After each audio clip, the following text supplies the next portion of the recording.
Bonjour les amis, aujourd'hui on va parler d'une compétence essentielle si vous voulez faire vibrer les foules, si vous voulez créer un mouvement autour de la cause qui vous tient à cœur, ou si accessoirement vous n'aimez pas trop qu'on vous coupe la parole ou qu'on vous manque de respect. Aujourd'hui on va parler de charisme. Étymologiquement, charisme, ça vient du grec charis, et ça veut dire grâce. Mais pas tellement grâce dans le sens d'être gracieux, dans le sens d'être élégant, ça veut plutôt dire grâce dans le sens d'une faveur, dans le sens d'un don qu'on nous aurait accordé. Et c'est un peu ça le problème, parce que souvent on va avoir tendance à se représenter le charisme comme quelque chose qu'on a ou qu'on n'a pas, comme une sorte de cadeau, comme quelque chose d'un peu magique. Et du coup, dans cette vidéo, je voudrais te montrer que c'est pas si magique que ça.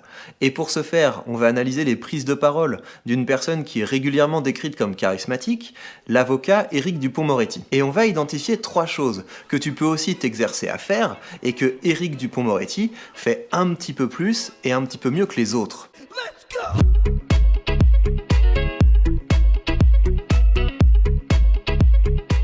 Je voudrais, pour commencer, te donner ma définition du charisme. Et j'ai dû réfléchir à ma propre définition parce que j'étais pas vraiment satisfait des définitions que j'avais trouvées. Si tu cherches une définition du charisme, ce sur quoi tu vas tomber, c'est des synonymes. Avoir du charisme, c'est être influent. Avoir du charisme, c'est être séduisant. Avoir du charisme, c'est être éloquent. Et c'est donc, à mon avis, des définitions qui tournent autour du pot sans arriver à saisir l'essence de la notion. La méthode que j'ai utilisée pour aller plus loin, ça a donc été de réfléchir à des gens que je considérais comme charismatiques et puis de vérifier si d'autres gens avaient le même genre d'intuition que moi. Et pour ce faire, il y a une méthode qui est assez simple, il suffit de taper sur Google le nom de la personne à laquelle vous pensez, suivi de charisme. De Gaulle, charisme. Jeanne d'Arc, charisme. Par exemple, si vous tapez François Hollande, charisme, vous allez surtout tomber sur des articles du genre « Comment réussir dans la vie quand on n'a pas de charisme ?» ou alors « Comment passer de politicien sans charisme à président de la République ?» Il y a d'autres cas qui sont beaucoup plus ambigus. Si par exemple vous tapez Macron, charisme, et ben vous allez avoir certains articles où on va vous dire que le charisme de Macron est surestimé, et il y a d'autres articles où on va vous dire que non, justement,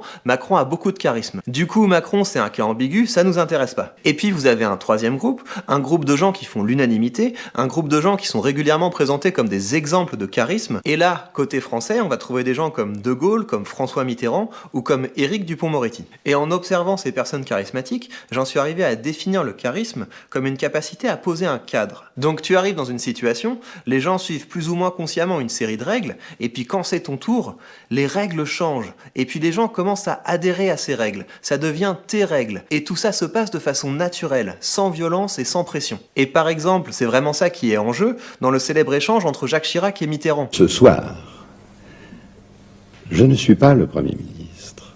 Et vous n'êtes pas le Président de la République. C'est vraiment une bataille de charisme.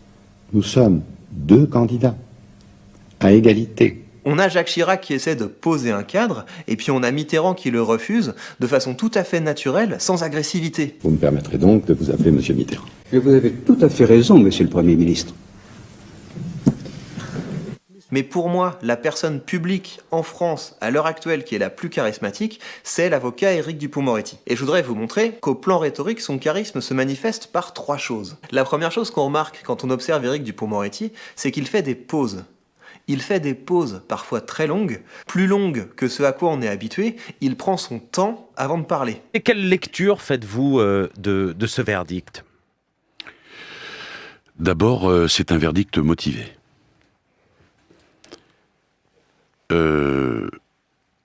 La cour d'assises acquitte Abdelkader Mera pour la complicité d'assassinat et le retient dans les liens de la prévention pour l'association de malfaiteurs.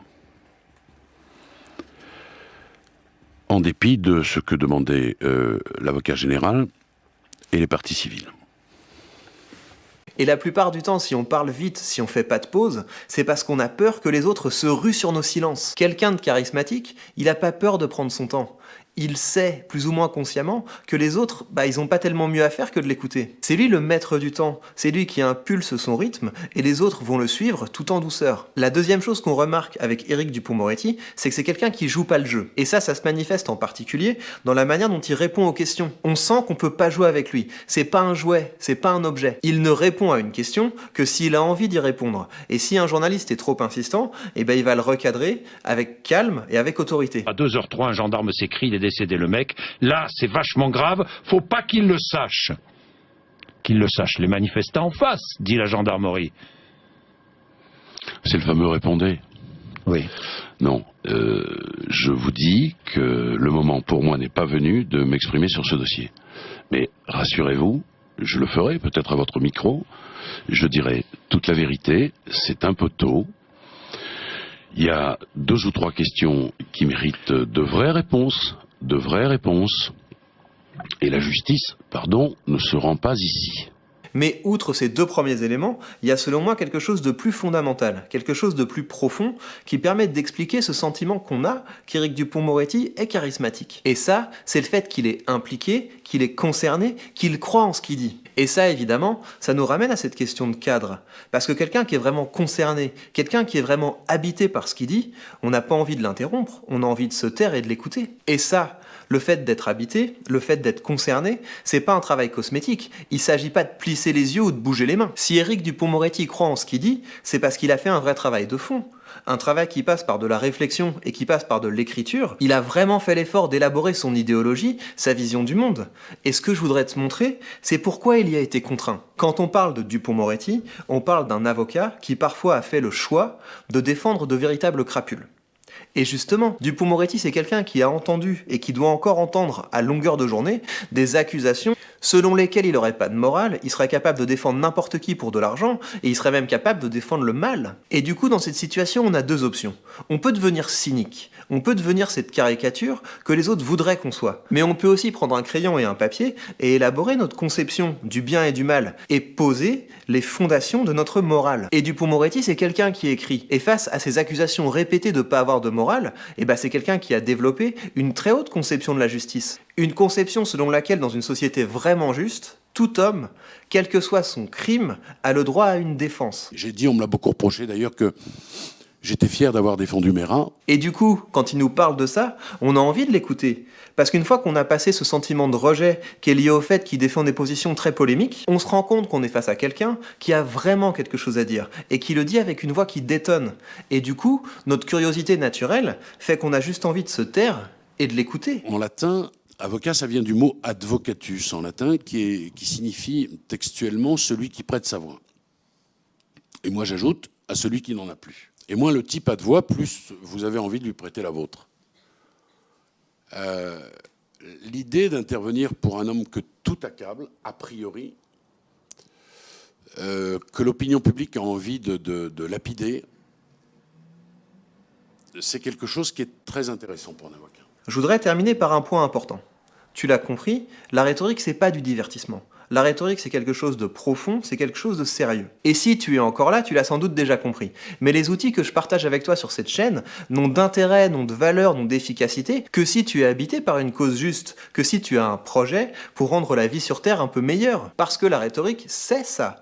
C'est un outil au service du civisme, c'est un outil au service de la politique au sens noble, trouver les moyens les plus efficaces d'améliorer la vie des gens. Et je devrais ajouter, parce que maintenant c'est plus facultatif, en protégeant les animaux et notre environnement. Donc je me permets d'insister, mais le meilleur moyen de profiter à fond de cette chaîne, c'est de partir d'une cause, c'est de partir d'un projet qui te tient à cœur. Si c'est pas encore le cas, je te conseille de commencer par cette vidéo. Et tu peux également aller voir mon site, je te mets le lien dans la description, parce qu'en ce moment j'aime bien écrire. Donc voilà, l'idée c'est vraiment que tu fasses ton truc, que tu aies ton projet, et que tu viennes me voir, que tu viennes sur cette chaîne, pour trouver des outils qui vont te permettre de passer à l'action. Et la question que tu devrais te poser à chaque fois que tu termines une de mes vidéos ou que tu lis un de mes articles, c'est comment est-ce que je vais utiliser ces outils qu'on m'a donnés pour faire avancer ma cause, pour faire avancer mon projet. T'es un acteur, t'es une actrice, et on va avoir besoin de toutes les volontés parce que les défis sont nombreux. Prends soin de toi et à dimanche. Let's go!